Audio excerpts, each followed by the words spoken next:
Extracts from Caribbean Wind by Tracy DW have been used in this podcast episode.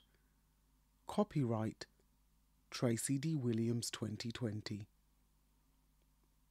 This podcast episode is dedicated to my grandparents and to all our Windrush pioneers. Hi everyone, Tracy DW here.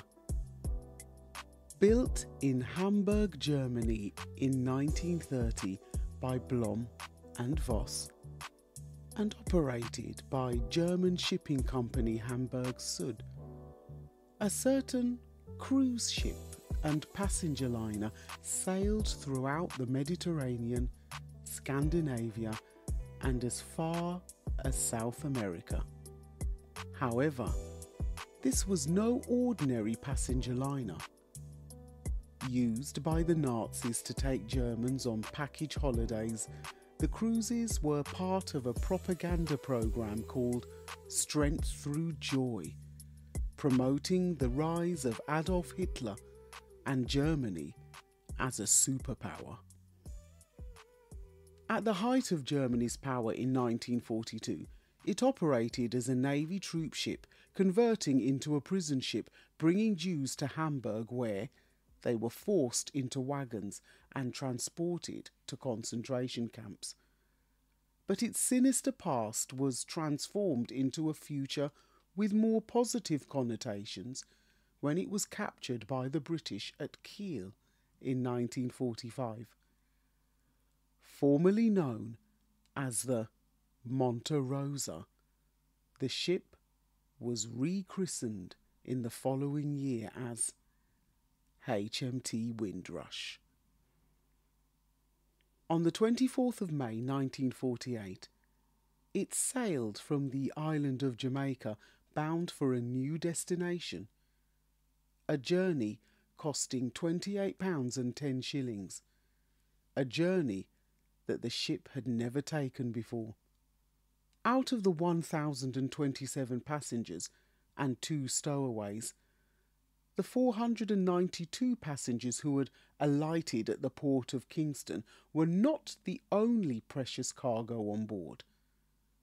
The ship was also carrying their hopes, dreams, fears, optimisms, and aspirations for a new opportunity and a new way of life. In answer to the motherland's invitation, as citizens of the empire and the need to bolster its beleaguered workforce, they were confident of a warm welcome. And so from Jamaica it departed, and to England it made its way. And on the 22nd of June 1948, HMT Windrush arrived at Tilbury Docks in Essex. How did this former cruise liner and Nazi warship become a symbol of Caribbean pride? Both the ship and its journey became symbolic of a wind that brought a new rush of immigration, not only from the Caribbean, but also from parts of Africa and the Indian subcontinent, and a legacy grew.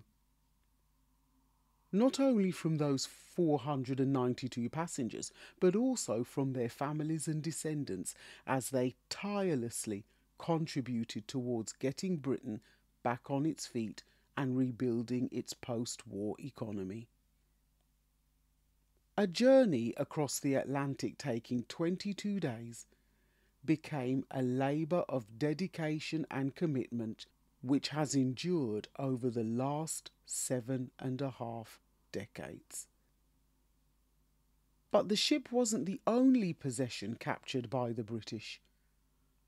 Conquered by Spain, who made the first rush in search of gold, wiping out the indigenous Arawaks and Caribs, then seized by the British in 1665, Jamaica was Britain's jewel of the Caribbean and became a crown colony by 1865, and in 1948 it still had sovereign status under King George VI. On the 6th of August 1962, together with Trinidad and Tobago, they became the first of Britain's Caribbean colonies to become independent. Was the Windrush the first wind to bring such a rush of migration to Britain? Of course not. The wind had certainly brought other rushes of migration of Africans. One can go back as far as Roman Emperor Septimius Severus and John Blank to Ignatius Sanchez, Phyllis Wheatley, Mary Prince and Mary Seacole. African communities in Britain can be traced back to the 16th century in places such as Plymouth and Barnstaple, until in 1598 and 1601 Queen Elizabeth I ordered many Africans to be arrested and expelled from England. The reason? Too many were taking jobs and food away from the English population at a time of famine and unemployment. Sound familiar? The American War of Independence, 1775 to 83, and the Battle of Trafalgar in 1805 saw the British Crown reward many Africans for their loyalty by granting their freedom. They came and settled to form communities in the ports of Liverpool, Cardiff and Bristol. It was in London that this wind also brought the rush of key figures such as Olaudah Equiano and Kobino Ottobah Kokoano, who led the campaigns and calls for African resolve and solidarity that were needed. Through struggle, protest, riots and sacrifice, the cost of freedom and emancipation was finally won through Acts of Parliament passed in 1807 and then in 1833, but it came at a great price. There was also the wind that brought a rush from World War I and World War II through the political, social and economic changes that it wrought. As the Windrush generation disembarked at Tilbury, they were leaving one world of political change, that of nationalism, to enter into another, that of nationalisation. Two worlds that in 1948 were presided over by Clement Attlee and his new Labour government. Two worlds that would have a crucible effect over the next 4 decades as they brought about processes that would exalt the virtues of Britain as a welfare state, but also expose the broken and fractured influence of imperialism inflicted upon indigenous people making up a quarter of the world's population. With India and Pakistan declaring independence in 1947, Ghana would also be the first African nation to do so a decade later. So now it was Britain who was being colonised, but not for the first time. This time its migrants were not rushing from the Nordic nations or to Hastings to do battle, but to give of their service as teachers, nurses, caretakers, bus and train drivers, chefs, cooks, maids, just some of the occupations that laid the foundations for many of us as their offspring, who are proud to be today's business owners, homeowners and entrepreneurs. With one hand, Britain gave us the NHS as a major employer and the British Nationality Act with rights to all citizens of the Empire to reside in the UK. But with the other hand, it passed a new Immigration Act in 1972 aimed to stem the flow of migration from the Caribbean, sowing the seeds of discontent and a hostile environment, a scandal which marred the innocent with being wrongfully classified as illegal and alien. 75 years of faithful service should not be rewarded with detainment, deportation, loss of employment and homelessness.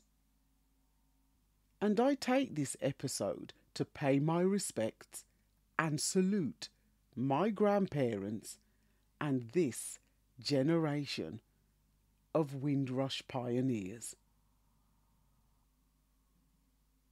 I often reflect on how we can best preserve our parents' and grandparents' legacy, and as a descendant of the Windrush generation myself, what can I do to leave my mark and contribute to this legacy? So here's to our heroes and sheroes who saw Britain had a need, so they came. With 7.5 decades of contribution, they are first among equals and seen as the same. Their first homes were in Clapham, South London, near Brixton's Employment Exchange. Some returned to the Caribbean after many years, but in Britain, the majority remained. They made their mark all over the country with communities like Toxteth, Bluetown and Moss Side, helping Britain get back on its feet after 2 world wars is the legacy of Caribbean pride. Here's to the next 75 years of the legacy of the Windrush. From Caribbean Wind, Chapter 4, The Trial with No Jury. If you liked this podcast, then stay on this listening platform and check out my very first episode in the very first season related to this one, HM Windrush, A Different Perspective. Wind of Change expanded also from the first season, and A Change of Tone, an alternative history for Windrush from the second season. The links are in the show notes. And don't forget what I call the heart and soul of the Stories to be Told movement, my stories or poetic narratives. Let's do the roll call. Caribbean Wind, Caribbean Rush, Knights at the Round Table, the Berlin Conference 1884, and Gone with the Wind, Macmillan's Speech for Change are all available on the website in both Kindle and paperback formats, and also the publication of the latest 4 titles. If you want to find out more, just visit storiestobetold.com and check out the learning platforms for The Journey's End, Giving Back Hong Kong, Bite from the Big Apple, A Story for New York, Hope for Zimbabwe, Arise the Phoenix, and A Story for South Africa. And as we're celebrating the 75th anniversary of the Windrush's journey to the UK, our June promotion for one lucky subscriber to my newsletter is a copy of Caribbean Wind in respect of the Windrush generation. And it's that time to once again announce a winner. So without further delay, I'd like to announce that June's winner is Avril. Many congratulations to you, Avril. A copy of Caribbean Wind is on its way to you. And if you'd like to purchase your own copy of Caribbean Wind, the link is also in the show notes, and I'm organising a special promotional offer for the month of June in order to celebrate Windrush Day, and that is that I have extended the special offer where all my paperbacks are now selling for £5. So it was something that I had previously done at my bookstall event on the 3rd of June in Luton, but I've decided to extend this offer right the way through to the 30th of June. So visit the website and get your copy or your favourite copies of your title. Now, if you're not a part of the email list, visit storiestobetold.com and sign up, where you can opt in and receive your free samples of my first 4 titles. It's the only way to enter the draw for a chance to win a giveaway. And finally, remember that you can also send me an audio message on the SpeakPipe link, which is also in the show notes, so don't be a stranger. Feel free to like, follow and share us on social media when you visit the website. Just click onto whichever social media link you would like to follow me on.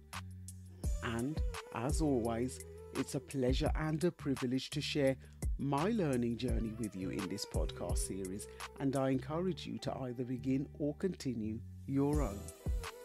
History is a matter of fact or perspective. I'm Tracy DW, and this is a Stories to be Told podcast. Stay safe, stay well, stay blessed. Thanks so much for listening, and I'll see you on the next